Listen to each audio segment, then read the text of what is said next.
Hello everyone, मैं आपका अपना tutor M J Ansari. Welcome to M J study point. आज इस वीडियो में हम डिस्कस करेंगे class 9th science chapter number 3 atoms and molecules. Let's start. सबसे पहले है लॉ ऑफ कंजर्वेशन ऑफ मास।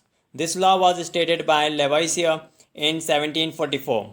ये लॉ लेवाइसियर द्वारा 1744 में दिया गया। It states that in all the physical and the chemical changes the total mass of reactant is equal to total mass of product. ये law कहता है कि फिजिकल चेंज हो या केमिकल चेंज हो तो उसमें जो भी मास ऑफ रिएक्टेंट है टोटल, वो बराबर होगा जो भी मास है टोटल प्रोडक्ट का। नेक्स्ट है law of constant proportion.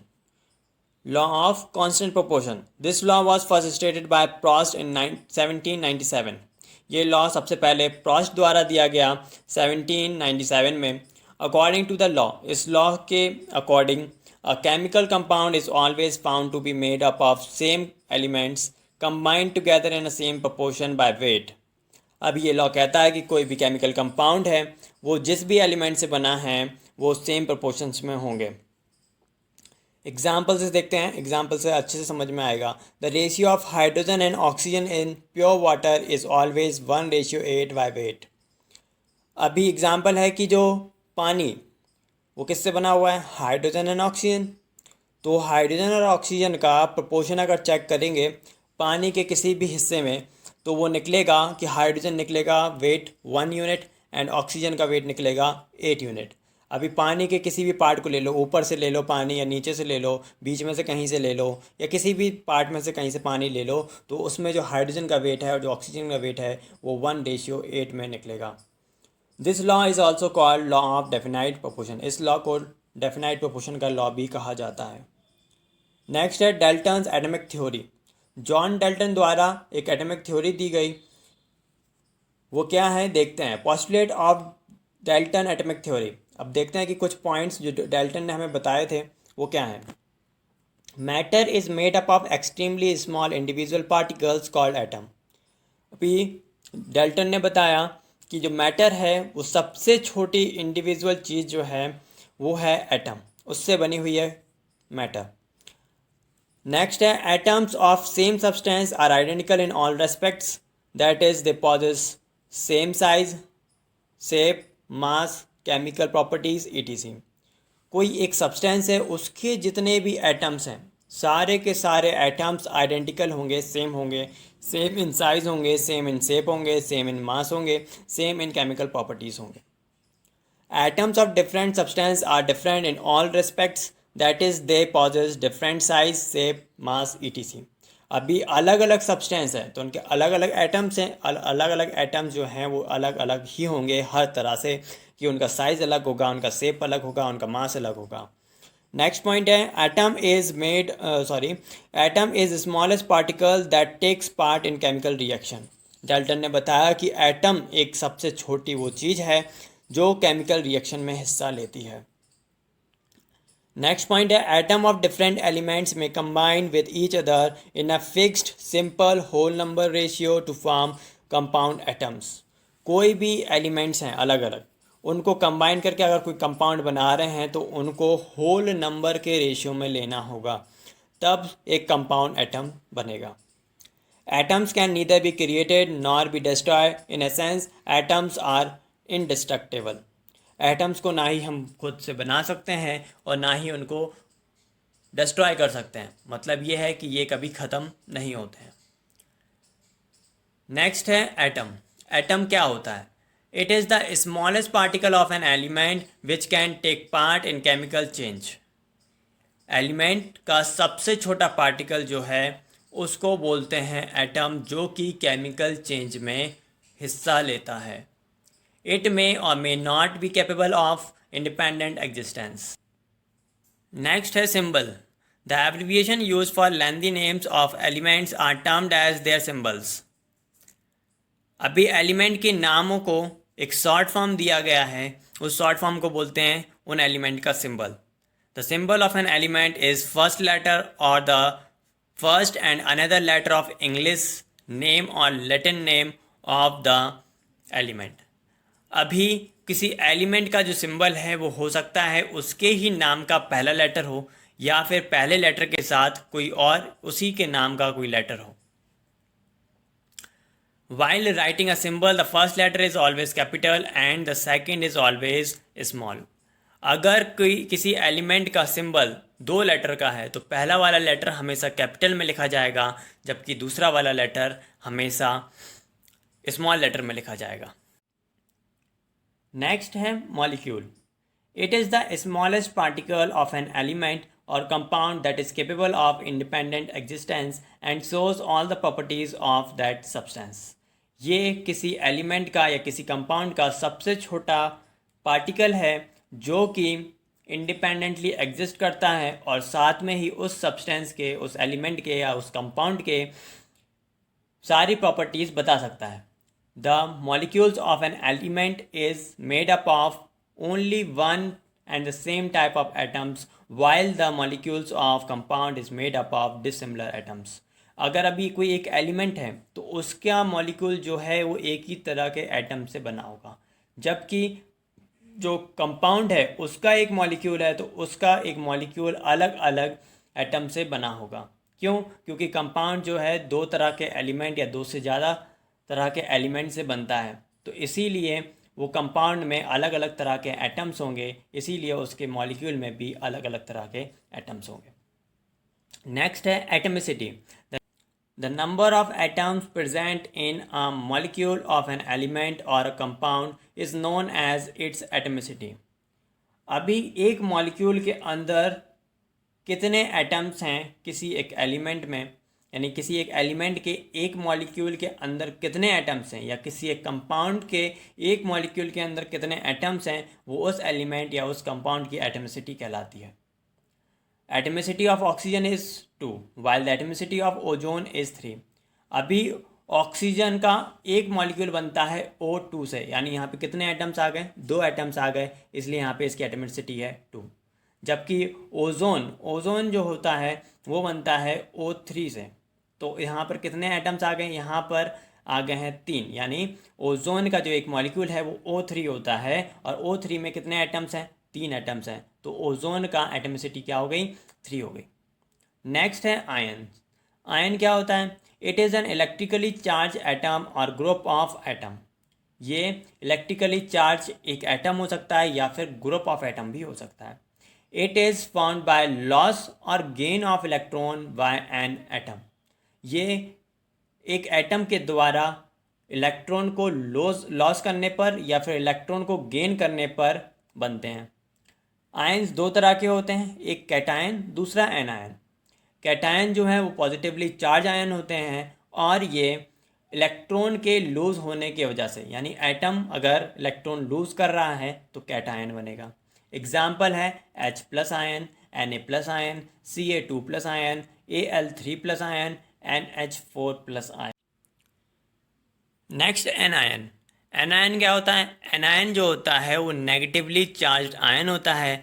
It is found bye gain of electron by an atom. अगर कोई एटम इलेक्ट्रॉन्स को गेन कर रहा है तो वो एनायंस बनते हैं और ये नेगेटिवली चार्ज होते हैं. एग्जाम्पल है Cl-, O2-, C-, F-, CO3 2-, PO4 3-, etc.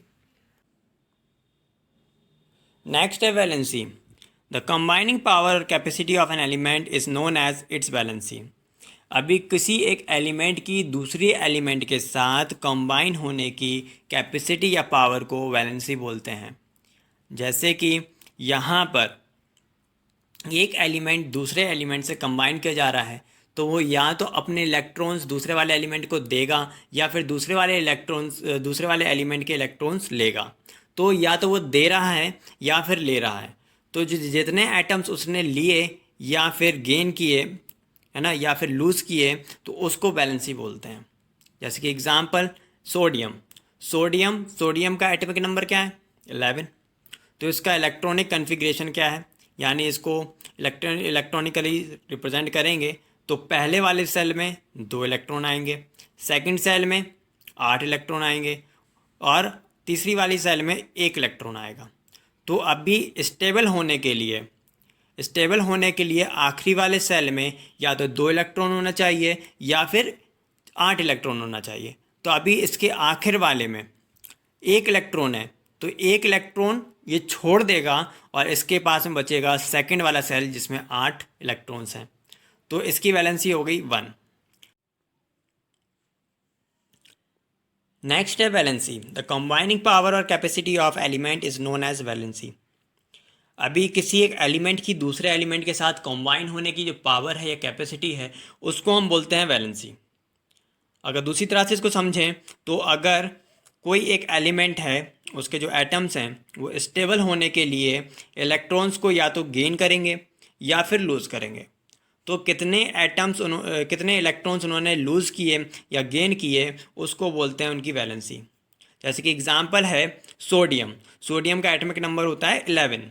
तो इसका अगर इलेक्ट्रॉनिक कन्फिग्रेशन लिखेंगे तो पहले वाले सेल में आएंगे 2 इलेक्ट्रॉन, सेकंड वाले सेल में आएंगे 8 इलेक्ट्रॉन और थर्ड वाले सेल में आएंगे 1 इलेक्ट्रॉन।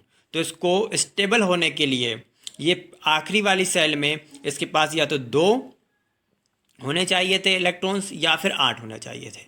तो ये क्या करेगा कि 1 इलेक्ट्रॉन को वहाँ से लूज़ कर देगा। ठीक है, तो इसके आखिर वाले सेल में क्या हो जाएंगे, 8 इलेक्ट्रॉन हो जाएंगे। तो इसकी वैलेंसी कितनी हो जाएगी, 1 हो जाएगी। नेक्स्ट है formula of simple molecular compound. अभी सिंपल एंड मॉलिक्यूलर कंपाउंड का फॉर्मूला क्या है। Binary compounds are those compounds which are made up of 2 different element. अभी बाइनरी कंपाउंड हम उन कंपाउंड्स को कहते हैं जो 2 तरह के एलिमेंट से बने हों। जैसे कि एग्जांपल है NaCl, सोडियम क्लोराइड। तो एक एलिमेंट इसमें सोडियम है, दूसरा एलिमेंट इसमें क्लोरीन है। इसी तरह से पोटेशियम ब्रोमाइड यानी KBr, इसमें एक एलिमेंट है पोटेशियम, दूसरा एलिमेंट है ब्रोमाइड। ठीक है, और इसी तरह से कैल्शियम ऑक्साइड। तो कैल्शियम ऑक्साइड में भी एक एलिमेंट है हमारा कैल्शियम, दूसरा है oxygen, ETC। Following rules are to be followed for writing the formula. अगर हमें किसी का फॉर्मूला लिखना है ना, तो फॉर्मूला लिखना है तो उसके लिए कुछ रूल्स हैं। द बैलेंसीज और the charge on the ions must be balanced. अभी जो बैलेंसी है या जो चार्ज है आयंस की वो बैलेंस होनी चाहिए। Second, the for a compound made up of metal and non metal the symbol of metal is written first. अभी कोई कंपाउंड है वो 2 तरह से एलिमेंट से बना है, एक तो है मेटल और दूसरा है नॉन मेटल। तो यहाँ पर जो उसका हम सिंबल लिखेंगे उस सिंबल में मेटल वाला पहले लिखा जाएगा, मेटल वाला सिंबल पहले लिखा जाएगा, फिर उसके बाद नॉन मेटल वाला लिखा जाएगा। Third point, third rule, the in compounds found with polyatomic ions the ion is enclosed in a bracket before writing the number of indicate the ratio। अभी कोई कंपाउंड जो है वो पॉलीएटमिक आयन से बना हुआ है तो आयंस को हम ब्रैकेट में करके लिखेंगे और उनका रेशियो जो नंबर होगा वो उनका रेशियो इंडिकेट करेगा। नेक्स्ट है atomic mass of an element. एक एलिमेंट का एटॉमिक मास क्या होता है देखते हैं। The atomic mass of an element is the numerical number which indicate how many times an atom of that element is heavier than 1/12 of mass of an atom 12 of carbon 12। अभी यहाँ पर atomic mass जो है किसी element का वो एक numerical value है, एक नंबर है जो कि बताती है कि वो एटम यानी उस एलिमेंट का एटम कितना भारी है 1/12 mass of atom carbon atom से। यानी कार्बन 12 का जो एटम है उसका 1/12 मास से कितना भारी है किसी एक एलिमेंट का एटम, उसको बोलते हैं atomic mass. For example the atomic mass of magnesium, atomic mass of magnesium is 24। Magnesium का एटॉमिक मास जो होता है वो 24 होता है। तो इस 24 का मतलब क्या है, indicates 24 which indicates that one atom of magnesium is 24 times heavier than 1/12 of the carbon 12 atom। अभी यहाँ पर जो मैग्नीशियम का एटॉमिक मास 12 है वो इंडिकेट ये कर रहा है कि जो मैग्नीशियम का एटम है वो 24 टाइम यानी 24 टाइम्स भारी है किससे, 1/12 मास ऑफ कार्बन एटम से। क्लियर। नेक्स्ट है ग्राम atomic mass.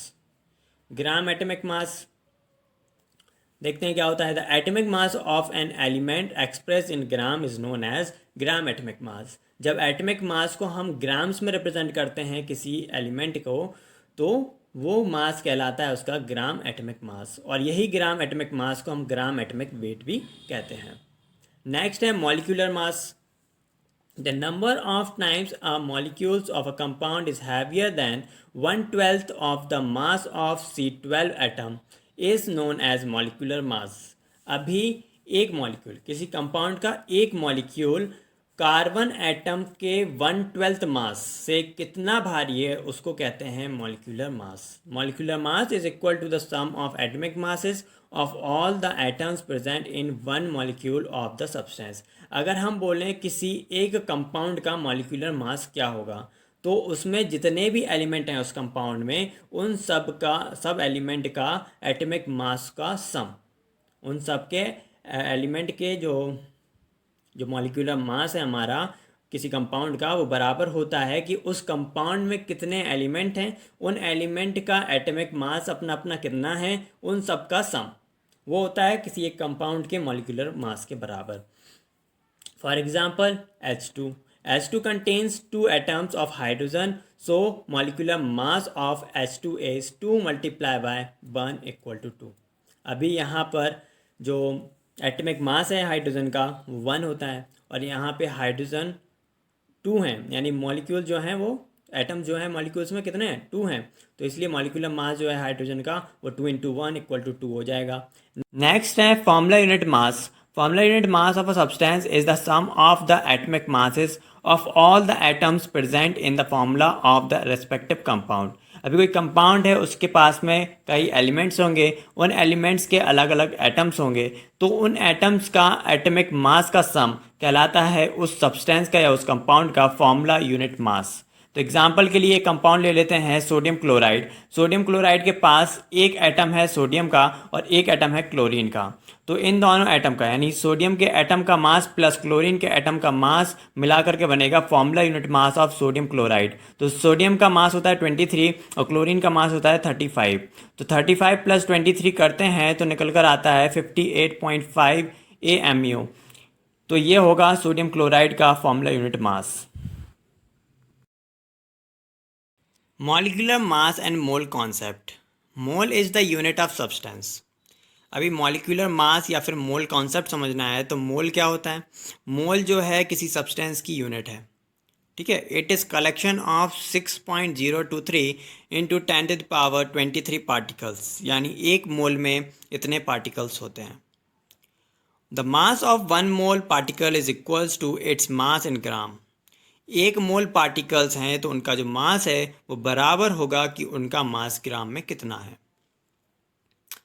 Thus 1 mole equal to 6.023 × 10⁻23 particle, 1 mole atom equals to 6.023 × 10⁻23 atoms।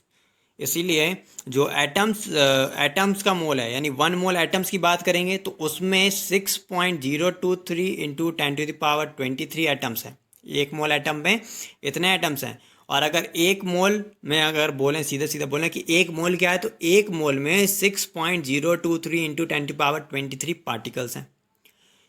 1 mole electrons equals to, अगर इलेक्ट्रॉन की बात करें तो इतना ही इलेक्ट्रॉन्स है। 1 mole electrons equals to 6.023 × 10⁻23 electrons. 1 mole protons की बात करें तो इसी तरह से 1 मोल प्रोटॉन्स इक्वल्स टू है 6.023 × 10⁻23 प्रोटॉन्स। इसी तरह से 1 मोल आयंस की बात करें तो 1 मोल आयंस इक्वल्स टू है 6.023 × 10⁻23 आयंस। इसी तरह से 1 मोल मॉलिक्यूल की बात करें तो उसमें भी 6.023 × 10⁻23 मॉलिक्यूल्स होते हैं। नेक्स्ट है एवोगैड्रो कांस्टेंट और एवोगैड्रो नंबर। अभी यहाँ पर एवोगैड्रो नंबर होता है एक, क्या होता है ये देखते हैं। The number of particle present in 1 मोल। अभी एक मोल में कितने पार्टिकल्स हैं उसको बोलते हैं एवोगैड्रो नंबर। यानी जो ये ऊपर आ रहा था 6.023 × 10⁻23, ये जो है एक एवोगैड्रो नंबर है।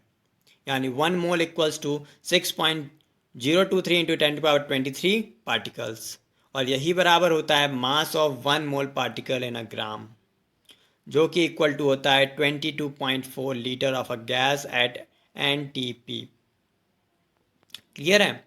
The 1 mole atom equals to gram atomic mass and 1 mole molecules equals to gram molecular mass. यानी ग्राम एटॉमिक मास की बात करें तो 1 मोल एटम्स हैं वो, ग्राम मॉलिक्यूलर मास की बात करें तो 1 मोल मॉलिक्यूल्स हैं वो। NTP stand for normal temperature and normal pressure. NTP का मतलब है नॉर्मल टेम्परेचर यानी 0 डिग्री सेल्सियस और नॉर्मल प्रेशर यानी कि 1 एटमोसफेयर और 76 mm ऑफ मर्करी। क्लियर है? नेक्स्ट है formulas of numbers of moles. अभी यहाँ पे नंबर ऑफ मोल्स का फॉर्मूला क्या है, यानी नंबर ऑफ मोल्स बराबर क्या होता है। Number of moles equals to हो सकता है mass of substance in gram upon gram molecular mass. पहला फॉर्मूला क्या है नंबर ऑफ मोल्स के लिए कि मास ऑफ सब्सटेंस इन ग्राम, ग्राम में जो सब्सटेंस का मास है वो ऊपर और नीचे ग्राम मॉलिक्यूलर मास उसका ही। नेक्स्ट फॉर्मूला है number of moles equals to volume of gas in litre at NTP divided by 22.4। दूसरा फॉर्मूला हो सकता है कि वॉल्यूम उस गैस का लीटर में ऊपर रखा जाएगा और नीचे उसको डिवाइड कर देंगे 22.4 से। नेक्स्ट फॉर्मूला है number of moles equals to number of particles divided by 6.023 multiply by 10⁻23। मतलब यहाँ पे नंबर ऑफ मोल्स निकाल सकते हैं हम, नंबर ऑफ पार्टिकल्स को डिवाइड कर दें 6.023 मल्टीप्लाई बाय 10⁻23 से।